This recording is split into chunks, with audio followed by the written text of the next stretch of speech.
Welcome everyone. The point of this video today is to just walk through everything that leads up to the events of Ace Combat 7. So the games in the Ace Combat series are not in chronological order. So I just want to walk you all through that because Ace Combat isn't just like an Air Force simulator. It's its own world. It has its own lore, its own countries, as you can see. And yeah, so let's get started. So now we're in the 1900s. In 1905, the Osean Federation, aka Osea, is looking to expand its territory into neighboring lands. This includes the country of Belka. So, during this time, Belka was not this small. Belka was what you see now, along with the country of Gebet, Rekta, this northern part of Ratio, as well as Ustio, and also all this land here along this border. This was all Belka. Clown Motel? Yeah, I'm looking for a place to spread out here. I don't know what that means, spread out. Okay, now look at it's going to be me, my weights, and just a whole bunch of working out. There's only 5 rooms left. Well, I need 3 of them for me and my weights. Now what I'm going to do is I'm going to come out there. I'm going to unload all my dumbbells and barbells. Okay? You mean put them in the rooms? Yeah, I'm going to spread everything out. I got some artillery in there as well. Well, we got 2 queen-sized beds in each room. There's not a lot of room in those. I'm going to spread everything out.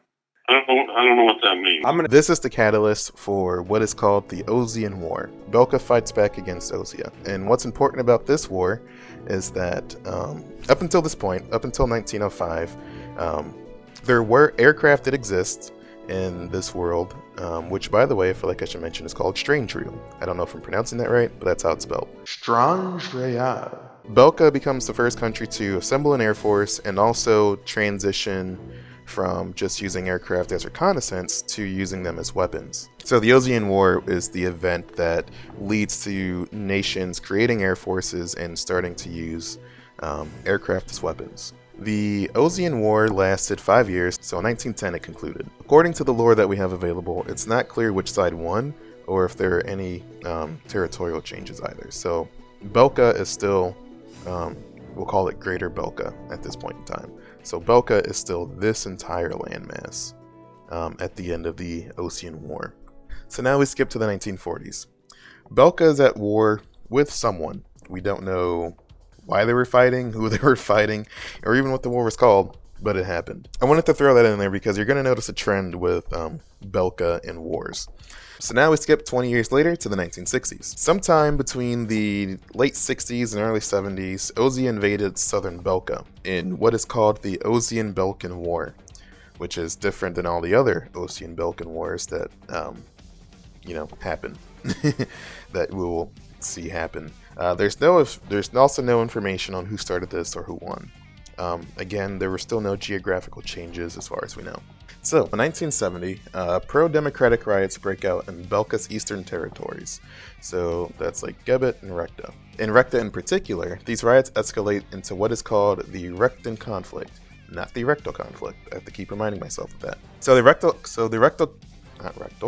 Rektan conflict was an armed internal dispute between Belka and its eastern territory of Rekta.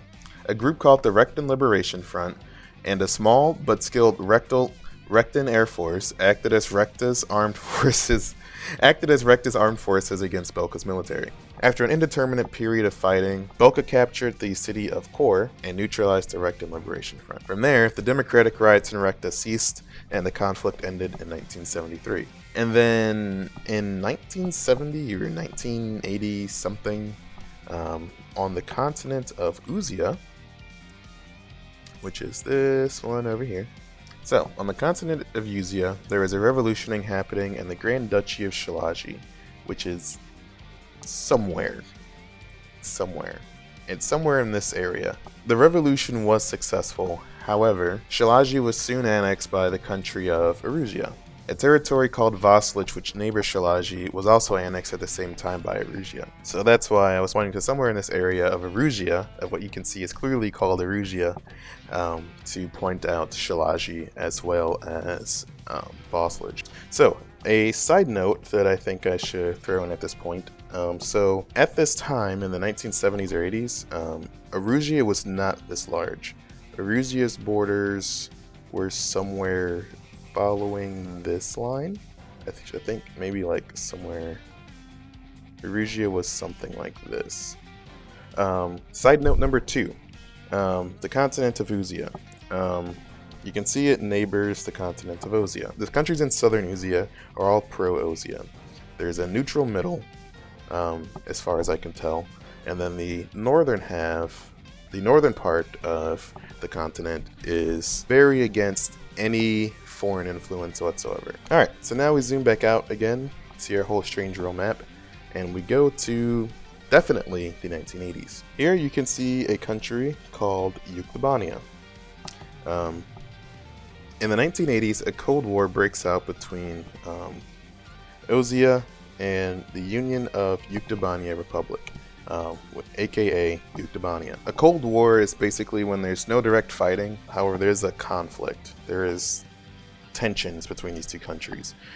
This Cold War manifests an arms race between the two countries. Osean and Yuktobania experienced large economic and military growth and expanded their nuclear weapon capabilities. As a result, the two countries became the most influential superpowers on the planet, which pitted them against each other as rivals. They subsequently entered a state of mutually assured destruction.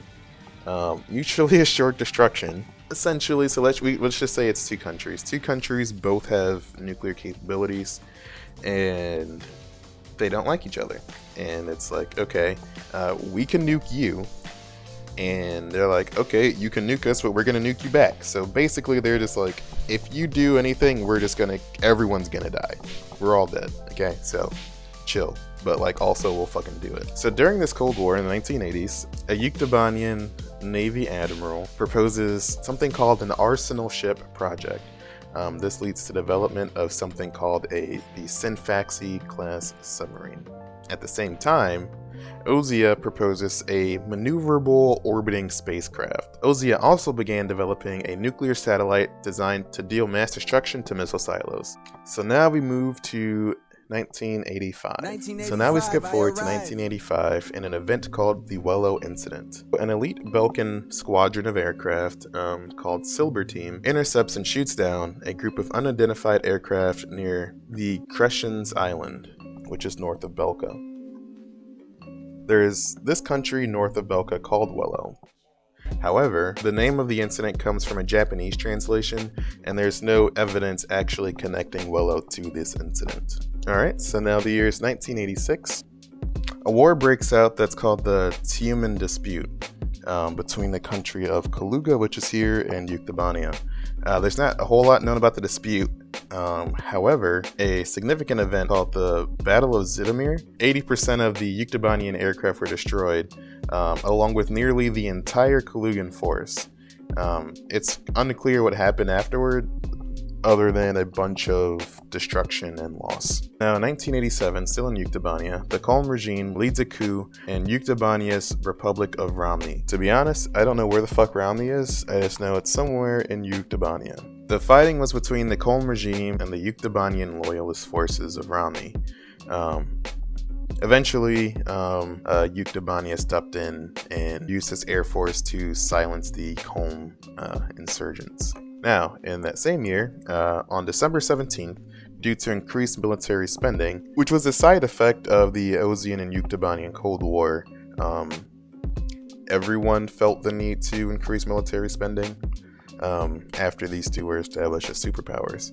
But because of that increased military spending, Belka, which is still Greater Belka at this time, falls into a recession. Because of this, a federal law review is initiated, which allows the eastern territories of the country to secede. Belka's troops in those territories are also withdrawn.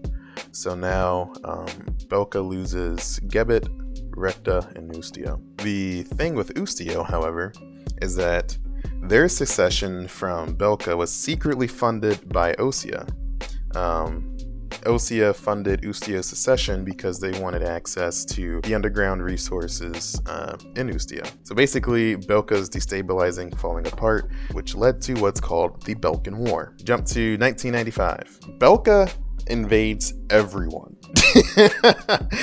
Belka said, fuck you, fuck you, fuck you, and so on. The Balkan War is the setting for Ace Combat Zero, where Belka fought Osean, Sapin, Ustio, Rekta, and Gebet all at once. During this time, for some unknown reason, Yuktabani is like, I'm bored, let me get a piece of that. And instead of fighting against Osean, however, Yuktabani joins forces against Belka. So Belka eventually starts losing the war, and in an attempt to prevent all the allied forces from advancing any further, Belka, instead of surrendering, Belka set off 7 fucking nukes on its own soil, killing over 12,000 civilians. And just as a big, like, even bigger fuck you to everyone. Like, what the fuck is that? June of that same year, the war ended. Belka eventually surrendered and signed a peace treaty. With the conclusion of this war, Belkans, so like scientists, engineers, and probably, also citizens like their families and shit, Belkans in general, dispersed across the world. Belka, the country, still exists, but a lot of Belkans just kind of secretly moved throughout the world of Strangereal. There's a conspiracy that there's a group called the Grey Men, who are Belkans that influence wars to happen around the world. They want to see destruction. They also make money by selling weapons to everyone fighting in whichever war is happening that they apparently caused, via a company called Grunder Industries. Belka has very advanced technology. Belka might be the most technologically advanced country in this entire world.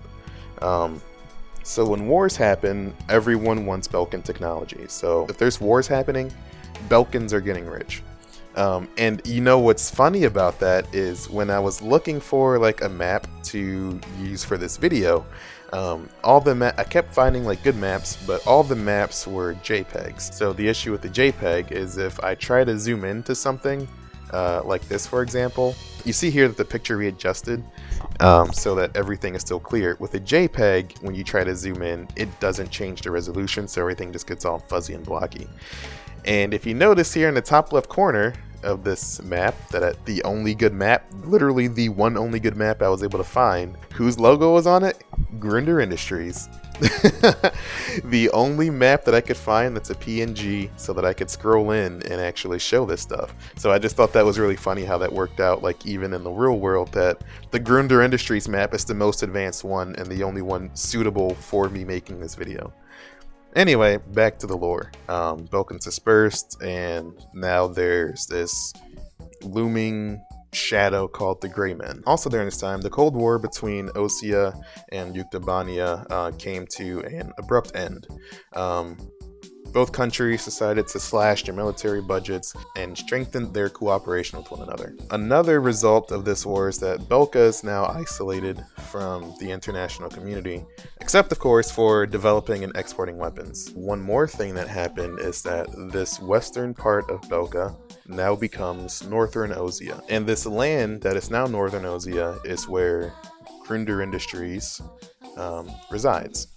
There is a lot of outcomes from this war, so there's a couple more things I need to say. Defectors from both sides of the Balkan War formed a terrorist group called A World With No Boundaries. There is a rebellion that was staged by them as an attempt to abolish borders and bring world peace by dropping nukes on everyone.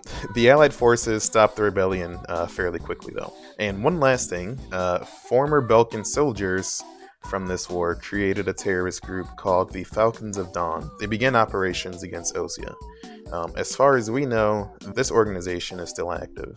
So now, later in 1995, we go back to the continent of Osean, in particular, the Scully Islands, which are right here. An armed militia took over the Scully Islands in a coup. However, they were defeated by the Federation of Central Osean and a squadron called Scarface Squadron in particular. This is the plot of Air Combat, aka Ace Combat 1. So now, in 1997, still in Osean, the northern nations formed an alliance, and the southern nations formed a defensive pact with Osean. Again, the countries in the middle were just kind of left out to dry. They didn't want to go either way. The Northern Alliance protested this defensive pact due to fears of losing mining rights and Osean military influence on the continent. On the day that the pact was signed, rebels staged a coup across the continent of Osean. The rebels wanted to unite the continent without being neither pro-Northern Alliance nor pro-Osean. The fighting continues into 1998, where Osean rebels attempt to fire an ICBM towards Yuktobania in order to spark a world war and escape in the chaos. The rebels are holding a lot of ground and doing really well against the Osean allied forces. However, on the brink of defeat, they initiate what's called Operation Fighter's Honor, where they bring back Scarface Squadron to fight their forces and also stop them from firing the ICBM. This conflict is the plot for Ace Combat 2. So this war ends in 1998. Now, back in 1994, an asteroid called Ulysses 1994 XF04 was discovered by a professor in southern Usea. This asteroid has potential to impact Earth. In order to protect Usea, the Federation of Central Usea built a network of railguns called Stonehenge, and it was completed in 1998.